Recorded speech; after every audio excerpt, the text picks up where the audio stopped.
All right, let's jump right into this explainer. Today, we're unpacking Crysticism, Code 142.1, Engineering the Cosmos. And specifically, we're focusing our lens on chapters 1 through 4, exploring the ultimate startup project, the literal creation of the universe. Now, forget everything you know about mystical, ancient beings floating around in long, flowing robes. Instead, I want you to picture a vibrant, hyper-focused cosmic workshop. It's got this serene, completely grounded atmosphere, and the master architects? They're basically brilliant 20-something engineers wearing normal everyday clothes, hoodies, and just totally in the zone. We're going to look really closely at the foundational phases of this incredible project and reveal exactly how these visionary builders set out to engineer reality itself. So, here is our project timeline for the universe. We'll kick things off with the ultimate blueprint, move right into throwing the master switch, deal with some unexpected sabotage in the system, see how they managed turning traps and anchors, and finally we'll wrap up by looking at the solar laboratory. Starting right off with Section 1, the ultimate blueprint and the concept of the silent reservoir. To really understand the very beginning of everything, we have to look at the silent reservoir. And you got to realize, it wasn't just some empty, boring void. It was this intensely pressurized chamber of absolute density and sacred fire, held in perfect, totally motionless equilibrium by unbreakable cosmic laws. Standing right at the threshold of this unlit ocean were the master architects, the Elohim. They were led by two absolutely brilliant minds named L-Fire and L-C. In their brightly lit conceptual workspace, they started drawing up what they called the blueprint of transparent radiance. Think of it like they essentially wanted to build the ultimate padded playground, a totally frictionless universe where every single particle glowed from within. The goal was to design a perfectly safe, idiot-proof training environment for future souls to learn and grow without the risk of causing any real, permanent damage. Which brings us nicely to Section 2, throwing the master switch and actually activating the build. So, to get this Livewire workshop up and running, the team couldn't just detonate all that raw power at once. If they did, that infinite, high-voltage energy would have instantly shattered reality. So, step 1, they partitioned the stage. They carved out this specialized, safe containment zone within the infinite allness. Then came the activation of the primary transformer. This was a massive engineering feat that basically stepped down the raw voltage into a survivable, workable frequency. And only then, once all the safety checks were in place, did the creator give the final command to throw the master switch. That single action precipitated a furious, blinding river of liquid gold straight into the pristine, vibrantly colored job site.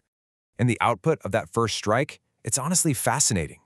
It didn't just instantly spit out fully formed planets or stars like you might think.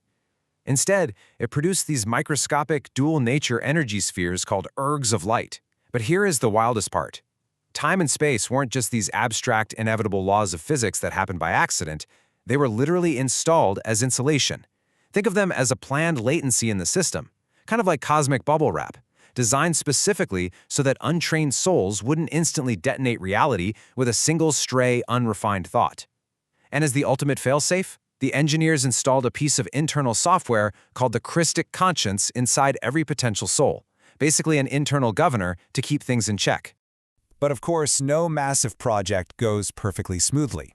Section 3, Sabotage in the System, and Sir Pent's Resistance.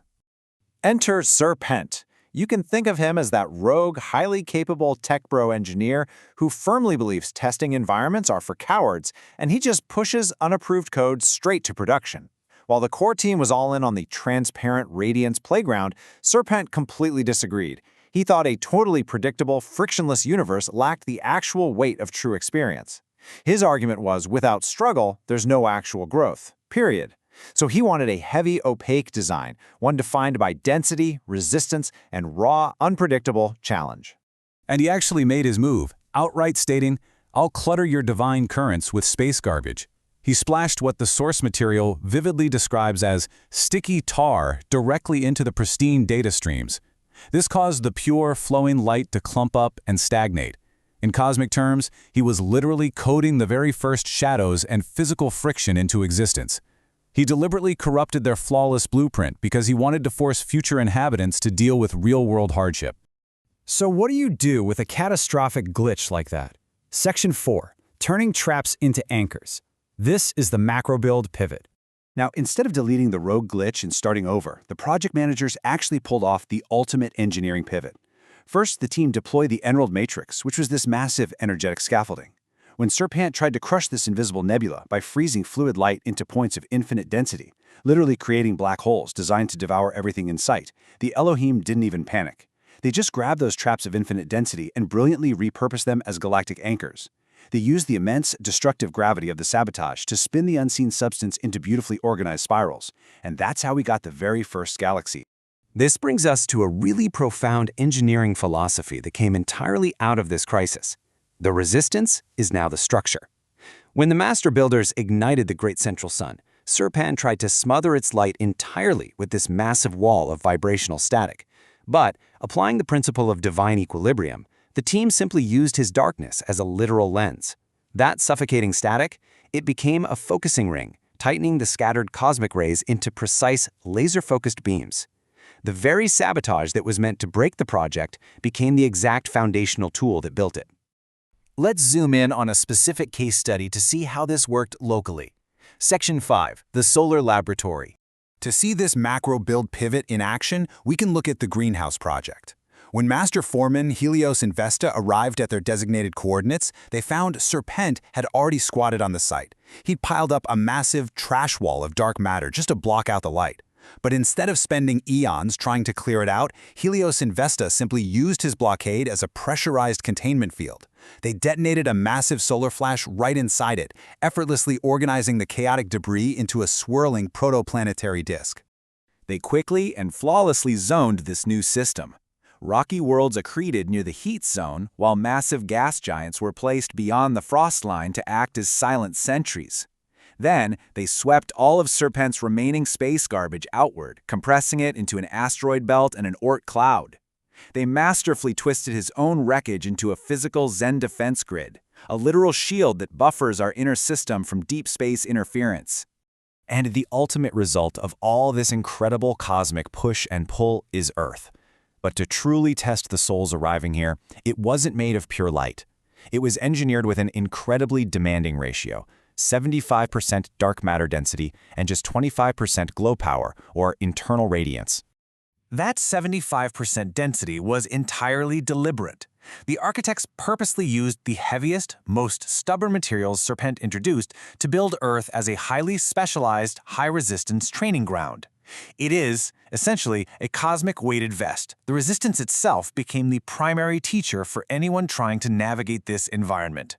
Looking at the sheer genius of repurposing sabotage into structure, it really leaves us with one incredibly powerful question as we wrap up this explainer.